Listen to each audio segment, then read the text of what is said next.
एक ज़माना था, एक दरख्त को लोग पूजने लगे। तो वहाँ एक सूफी था, इबादत गुजार था, शब जिंदादार था। उसे पता चला कि लोग दरख्त को पूज रहे हैं, तो उसके दिल में बड़ी गैरत जागी, तौहीद की गैरत होती है, वो जागी और वो खड़ा हुआ, उस दरख्त को काट दूंगा जिसको लोग अल्लाह का शरीक समझ रहे हैं और पूज रहे हैं। हाथ में कुल्हाड़ा पकड़ा और उस दरख्त को काटने के लिए निकला। रास्ते के अंदर शैतान खड़ा था। उसने कहा मैं तो नहीं जाने दूंगा, और शैतान ने रास्ता रोका। उसने पटक के शैतान को जमीन पे मारा और उसकी छाती पे बैठ गया। शैतान बहुत मक्कार है और वो हर एक को एक तरीके से नहीं लूटता, उसके बड़े मकरो फरेब और दजलो तलबीसात हैं। उसने दूसरा तरीका इख्तियार किया। उसने कहा जनाब आप इबादत गुजार हैं, तहज्जुद गुजार हैं, शब जिंदादार हैं, आप दरख्त को काटेंगे, लोग आपके मुखालिफ हो जाएंगे, फिर आपको उनके मुकाबले खड़ा होना पड़ेगा और सवेरे शाम लड़ाई ही लड़ाई, आपकी इबादतों के वक्त में खलल आएगा। तो आपने इनकी कब्र में थोड़ा जाना है, आपकी कब्र अपनी है, इनकी कब्र अपनी है, आप छोड़िए इनको।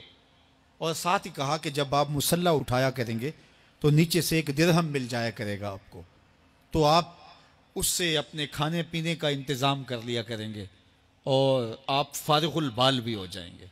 इस तरह बातों में लगाया और वो ज़ाहद साहब वापस आ गए। नमाज पढ़ी, मुसल्ला उठाया, दिरहम मिला, बड़े खुश हुए और दलीलें तराशने लगे। वाकई मुझे क्या लगी, तुम्हें गैर से क्या, तुम अपनी नबेड़ो, तुम अपनी कब्र में जाना है, जाएं वो भाड़ में, मुझे क्या लगे, मुझे उनके बारे में क्या पूछा जाना है। नमाजें पढ़ता है, हर नमाज के बाद मुसल्ला उठाता है तो एक दिरहम मिलता है। काफ़ी दिन गुजर गया, दिल भी आहिस्ता आहिस्ता मुर्दा हो गया।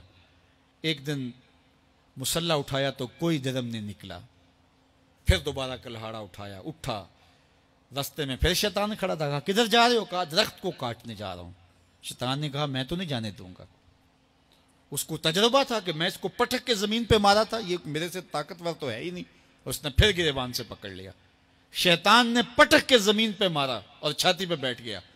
वो जाहिद साहब परेशान हो गए, शैतान को कहने लगे कि ये कैसे हुआ, मेरा तो तजुर्बा माजी का ये था कि मैं ताकतवर हो, तुम कमजोर हो, लेकिन अब तुमने पटक के मुझे जमीन पे मारा। तो कहा साहिब उस दिन तुम अल्लाह की रिजा के लिए जा रहे थे, आज तुम दिरहम के लिए जा रहे हो। तो जब अमल में खुलूस नहीं रहता तो फिर अमल अमल नहीं रहता, अमल में कुव्वत नहीं रहती, फिर सजदे बेरूह हो जाते हैं, नमाजें बेजौक हो जाती हैं, सफ़े कज दिल परेशान, सजदे बेजौक कि वो जज्बे अंदरूं बाकी नहीं। नमाज रोज़ा हज ज़कात सब कुछ है बाकी, मगर तू बाकी नहीं।